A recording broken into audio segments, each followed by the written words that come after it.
que encara s'han d'anar retocant, i a nivell dels peus vam intentar fer una cama alineada. Es va optar per, sense amputar, mirar de ficar-li unes cames ortopèdiques on quedaven contenides les seves cames.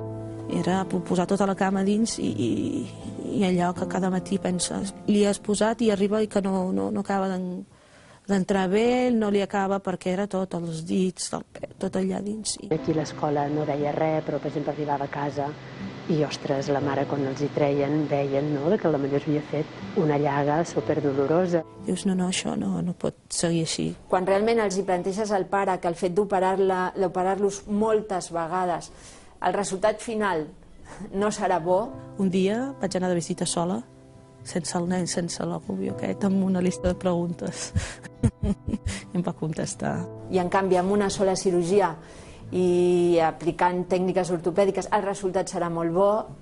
Jo crec que avui en dia la gent tot això ho té claríssim, no? I crec que a partir d'aquí ja començar a parlar seriosament amb en Sofian.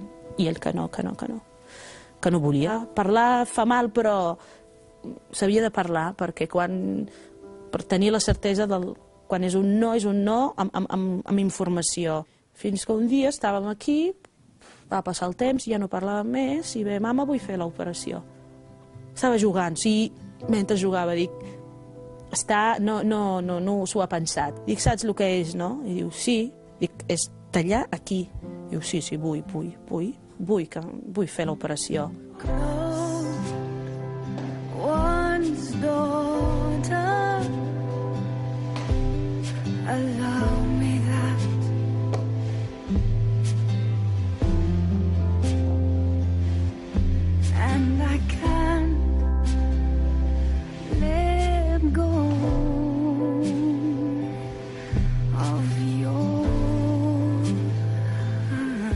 Li van tallar les cames i va estar molt de temps sense poder posar-se les fèrmules perquè havia la ferida cicatritzar. Va estar 3 o 4 mesos llargs sense venir a l'escola i va ser és molt dur. No sé si estava trist, però no es trobava que formava part de la classe. Esclar, un altre any que va ser el quart, que va començar a provar les pròtesis i fer petites passes. Anàvem caminant, no era com cada dia 2 passes més i a poc. A ell li havien dit, quan et farem això, pensa que podràs fer moltes coses, pensa que tindràs unes pròtesis. I bueno, clar, ell volia fer moltes coses i clar, no podia.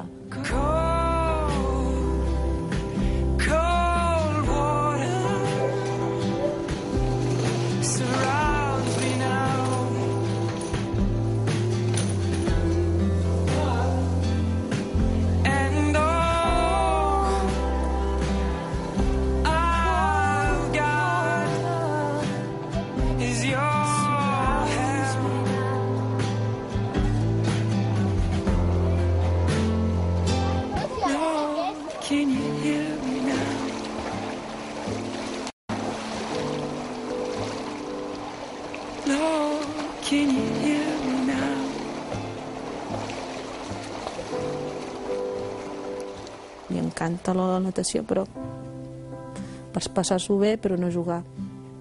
Jo crec que no li agrada perquè és com es diu, solitari. Abans no sabia per què, però m'he donat compte que li agrada compartir i estar en un grup.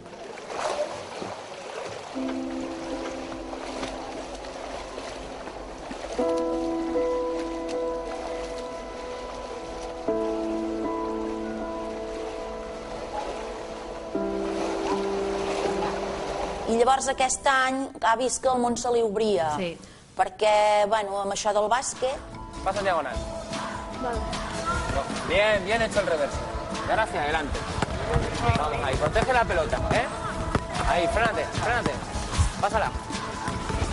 Bien. Continúa. No vela. Ahí va. Agárrala fuerte, frena la silla. Tienes que tener ahí el dominio, ¿eh? No pasa nada como tengas la mano. Aunque la tengas así, tú ahí la tienes que sentir con los dedos, ¿ves? Y ahí, aguantar. Con confianza, de arriba.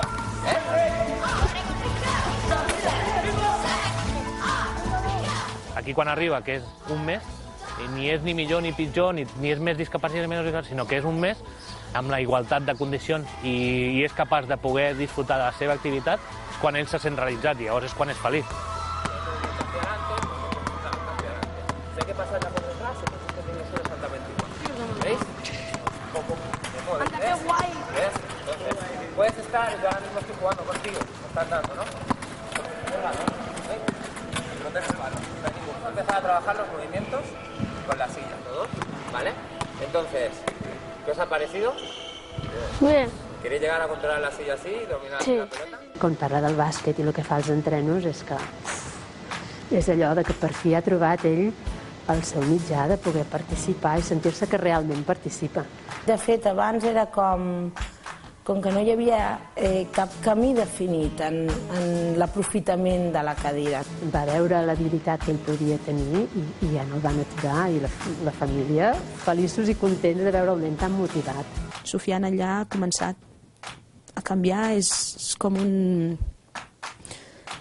com diria...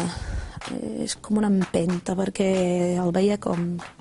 Va coincidir que al cap, de veritat, que penso que hi deuen haver-hi una setmana o 15 dies amb l'anada del Messi i que comencés a fer el bàsquet, però això ha estat, la família comenta, ha estat una il·lusió per ell. I de seguida el canvi va introduir allà amb l'equip i va recuperar. I jo crec que és feliç amb això, amb que és un mes, que és una activitat que no està feta per ell, sinó feta per tot un col·lectiu. Heads up, heads up, heads up, you hold me up, you hold me down and up, down and up, up and down. Heads up, heads up, heads up, you hold me, glad you told me now and then, now and then. No tots davant de la pilota, sisplau. Busquem les línies de passe. Busquem línies de passe. Vamos. Seguim. Molt bé. Treballem segons la pilota. Tots vosaltres coneixeu una sèrie que es deia Posades Vermelles, no? Us hem fitxat el Lleó i ha vingut aquí a entrenar amb nosaltres. A veure aquest fitxatge nou que tenim. Buenas. Fem un aplaudiment, no?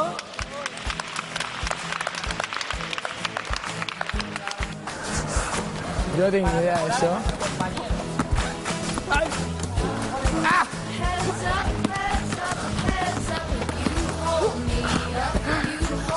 ¡Ay! Per a la barra, quan se't cau al terra, què és? Fas així? Sí. I després fas un impuls i te la fiques per aquí. Més o menys així. Sí. I ara? Ui, va, perdona. Sí. Així. Ell imitava també els personatges de la tele, però ningú era ben bé, podia dir, jo sóc com aquest. Nosaltres enfocàvem aquest projecte perquè quan s'estrenés la gent la mirés i digués, hòstia, jo també vull tenir aquesta força, jo també vull tenir aquestes ganes de viure. Un dels lemes era intensament vius. L'Àlex, el de Potxeres Vermelles. Bé, bon nano. Saben que a tu mai t'han fet quimio i mai has tingut una cama, però un simple consell ja els hi va bé. Em deia, deu costar molt no anar amb cadira i tot, i jo li dic, bueno, però tants anys, i jo li dic, tu també n'en saps molt i tot, i és veritat, és que n'en sap més que jo. Sí, això en sèrio, no? Jo quan he entrat he dit, jo que venia aquí a fer una patxanguilla, no, aquí s'ho prenen molt en sèrio. Heads up, heads up, heads up, you hold me up. No, n'has de mirar la pilota. No, vale. Down and up and down. Bueno, anava, però... a veure si no canes tu. A veure si canes tu. You told me now and then. Veuràs des d'aquí.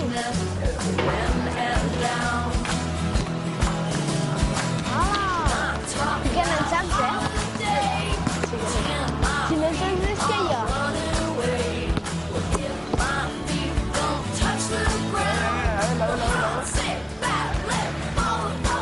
Sí, ha entrat!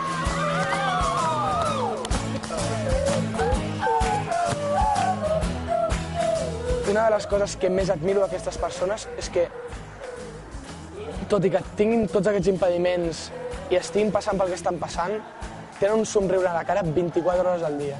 Se'n van a dormir amb un somriure i es desperten amb un somriure. I això és una cosa que la gent com nosaltres hauríem d'aprendre d'aquestes persones. La seva força, la seva il·lusió, la seva valentia resideix aquí, al somriure. Ens ha contagiat a nosaltres, crec, perquè des de que va néixer, o sigui, amb el somriure, o sigui, amb la mirada molt viva, molt... O sigui, des de quan estava ingressat al servei de neonats, fins i tot les infermeres magnífiques que també deien és que és un nen que sents que t'acompanya. El que no s'ha de relacionar és minusvalia amb tristesa. Vull dir, això la gent està molt equivocada. Tu pots tindre una minusvalia, però ser la persona més feliç del món i si t'ajuden al dia a dia, doncs ets superfeliç.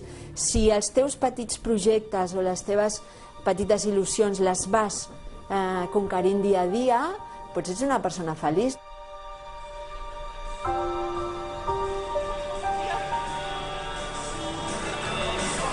Vols un tros de gespa del camp o no? Mira. Per tu.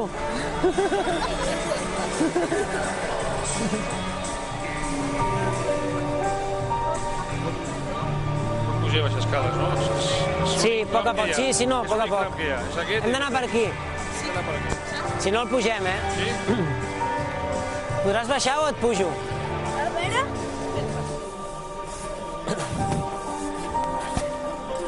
Com els jugadors, eh? Surten per aquí, els jugadors. És el túnel dels vestuaris.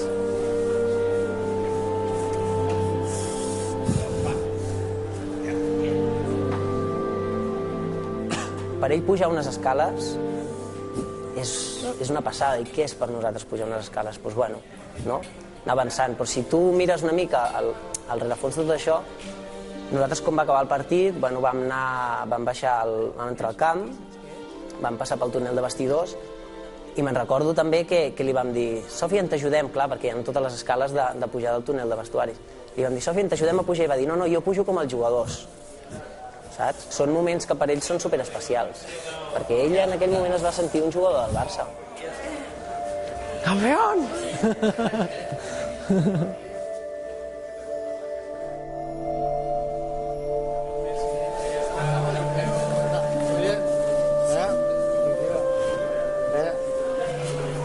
¿Esto para mí? Sí. Muchas gracias. ¿Piensas hacer un gol a la final de Champions? Sí, vamos a ver, ojalá. Lo vimos pocas veces, pero las pocas veces que nos vimos fueron momentos muy lindos, muy intensos.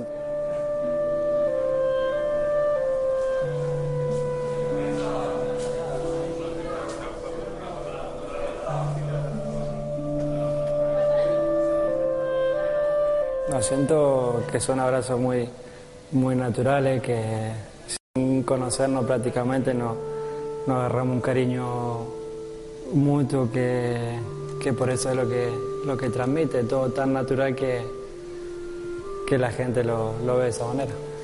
El Messi li va dir també que l'admirava.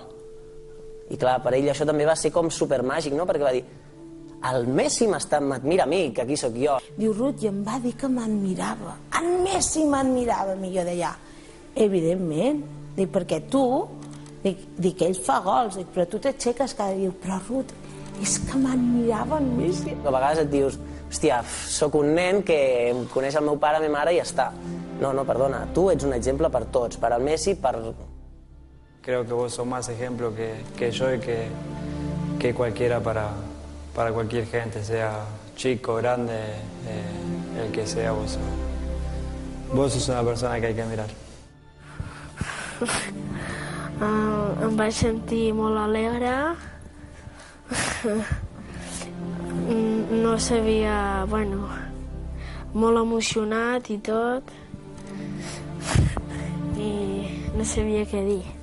I quan tornàvem amb el cotxe, que me'n recordo, en Sofia estava dormint allà a darrere, l'Aguafa, la seva mare, es gira i diu, estic superfeliç perquè és gràcies al Barça una mica, ell s'ha oblidat que té aquest problema i ell ha caminat tot el dia. Va ser el primer dia que va anar tot el dia sense cadira de rodes.